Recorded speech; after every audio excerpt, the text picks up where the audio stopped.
안녕하세요, 여러분. 오늘은 UEFA 챔피언스리그에서 황인범 선수가 중심이 된 츠르베나 즈베즈다와 영보이스의 대결에 주목해볼 예정입니다. 그의 활약뿐만 아니라 셀틱에서 뛰는 양현준 선수의 경기에도 함께 시선을 돌려보겠습니다. 두 선수의 눈에 띄는 플레이와 그들의 팀의 성적에 대한 깊은 분석을 통해 팬들의 기대와 호응을 얻고자 합니다. 지금부터 유럽의 큰 무대에서 빛나는 우리 선수들의 활약을 자세히 알아보시죠.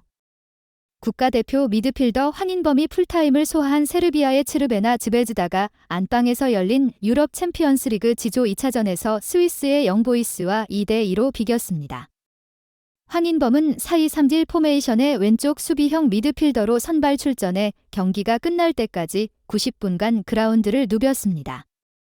좌우를 가리지 않고 폭넓은 활동 반경을 자랑한 황인범은 전반 6분 오른쪽 페널티 지역에서 오른발로 문전을 향해 강하게 찼고 셰르코 은디아에의 감각적인 힐킥으로 도움을 작성할 뻔했지만 공이 골키퍼 정면으로 향해 아쉬움을 삼켰습니다. 전반 35분에는 상대가 코너킥 상황에서 짧은 패스로 시작하자 이를 눈치채고 달려들어 공을 빼앗았고 곧바로 이어진 역습 상황에서 은디아에의 선제골의 기점이 됐습니다. 후반 13분에는 상대의 공격 흐름을 저지하는 대신 옐로 카드를 받았습니다. 프리킥과 양쪽 코너킥 키커로 나서서는 날카로운 크로스를 연신 올리며 상대의 골문을 위협하기도 했습니다. 이날 공격 포인트는 없었지만 황인범은 미드필드에서 전방 빈 공간을 향해 여러 차례 정확하게 롱 패스를 전달하고 적극적인 압박으로 상대의 흐름을 차단하는 등 공수를 가리지 않고 눈에 띄는 활약을 펼쳤습니다. 축구 통계 전문 사이트 풋몹은 황인범에게 평점 8, 0점을 매겼습니다. 이날 경기 종료 직전 극적 동점골을 넣은 오스만, 부카리에 이어 팀 내에서 두 번째로 높은 평점입니다.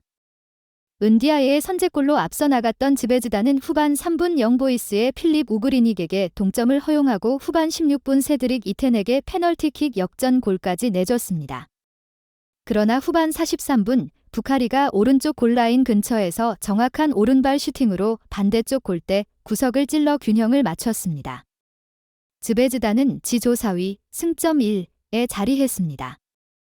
양현준이 선발 출전한 스코틀랜드 셀틱은 스코틀랜드 글래스고의 셀틱 파크에서 열린 조별리그 2조 2차전에서 이탈리아 라치오에 2대1로 졌습니다.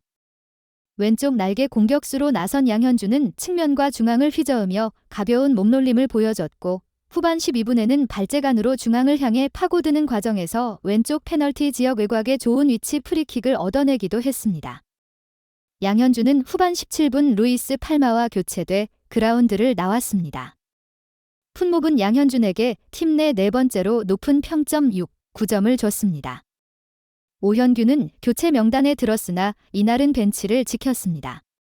셀틱은 전반 12분 후르하시 교고의 선제골로 앞서갔지만 전반 29분 라치오의 마티아스 베시노에게 동점골을 내줬고 경기 종료 직전에는 페드로 로드리게스에게 극적인 골을 허용해 역전패했습니다.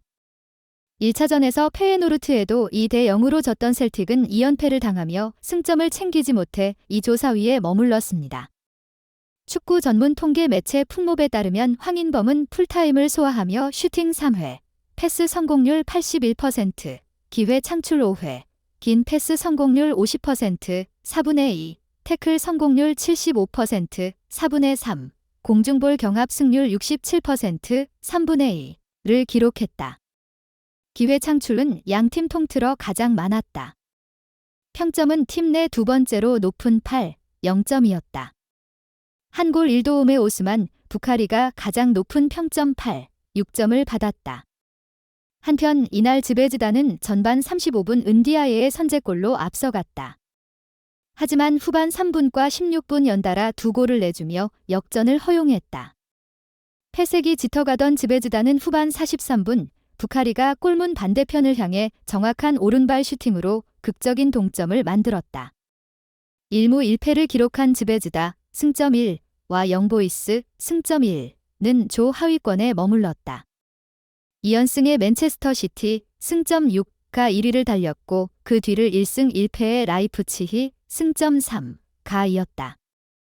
다음 뉴스는 피파는 월드컵 100주년을 기념하기 위해 역사상 처음으로 세계 대륙의 6개 나라에서 동시에 월드컵을 개최하기로 결정했습니다. 모로코에서부터 스페인, 포르투갈, 남아메리카까지 포함하여요. 피파는 5일 한국 시간 공식 홈페이지를 통해 2030년 월드컵은 세계의 대륙과 6개의 나라를 하나로 묶어서 월드컵 100주년을 축하하는 자리에 전 세계를 초대할 것이다. 피파 평의회는 만장일치로 유일한 후보인 모로코, 포르투갈, 스페인의 통합 개최에 만장일치로 동의했다며 2030년 월드컵 개최지를 발표했다. 이어 월드컵 100주년을 기념하고자 남아메리카에서도 월드컵 경기를 동시에 개최하겠다고 밝혔다. 피파는 평의회는 사상 최초의 월드컵이라는 역사적 맥락을 고려하여 첫 월드컵이 개최됐던 우루과이 수도 몬테비데오에서 특별한 100주년 기념 행사를 개최하기로 합의했다. 또한 아르헨티나, 우루과이 그리고 파라과이에서 2030년 월드컵 3경기를 진행할 것이라며 역사상 처음으로 월드컵을 3대륙 6개국 체제로 진행하겠다고 선언했다. 따라서 월드컵 개최지에 해당하는 6개 국가에는 자동으로 월드컵 출전권이 부여될 전망이다. 파라과이, 우루과이, 아르헨티나와 세 나라의 상대팀은 각각 파라과이, 우루과이, 아르헨티나에서 한 경기씩 치르고 배정된 일정에 따라서 모로코, 스페인, 포르투갈로 이동하게 되는 것이다. 피파는 월드컵 100주년을 기념하기 위한 선택이라고 말했지만 원정을 떠나게 되는 나라 입장에서는 체력 관리 등 일정에 대해서 불만을 가질 수 있을 것으로 보인다. 장거리 이동 후에는 경기를 치르기가 쉽지 않으며 남아메리카와 스페인, 포르투갈, 모로코의 환경이 완전히 다르기에 적응의 문제도 겪을 수가 있다. 월드컵 100주년을 기념한다고 해도 월드컵 개막식은 모로코, 스페인, 포르투갈에서 진행될 예정이다. 우루과이에서는 월드컵 100주년 기념 행사가 따로 진행될 것으로 보인다. 모로코는 1994년, 1998년, 2006년, 2010년, 2026년까지 월드컵 유치에 5번이나 실패했지만 6번째 도전에 성공했다. 북아프리카 국가가 월드컵 개최하는 것 역시 역사상 처음이다. 지아니 인판티노 피파 회장은 분열된 세계에서 피파와 축구는 하나가 되고 있다. 세계 축구계를 대표하는 피파 평의회는 1930년 우루과이에서 첫 대회가 열렸던 월드컵 100주년을 가장 적절한 방식으로 기념하기로 만장일치로 합의했다.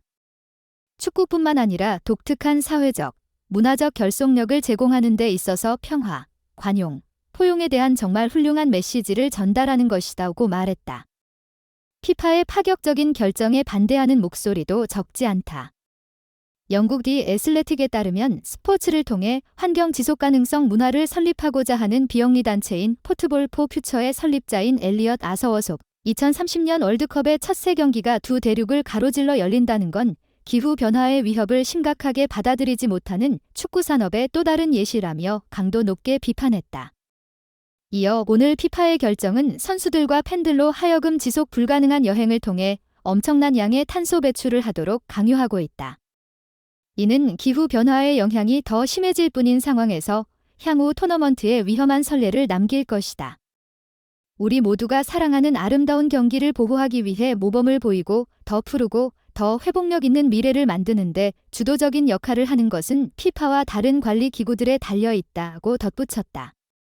한편 2030년 월드컵 개최지 발표와 동시에 피파는 2034년 월드컵 개최지 선정을 위한 공식적인 절차에 착수했다고 언급했다.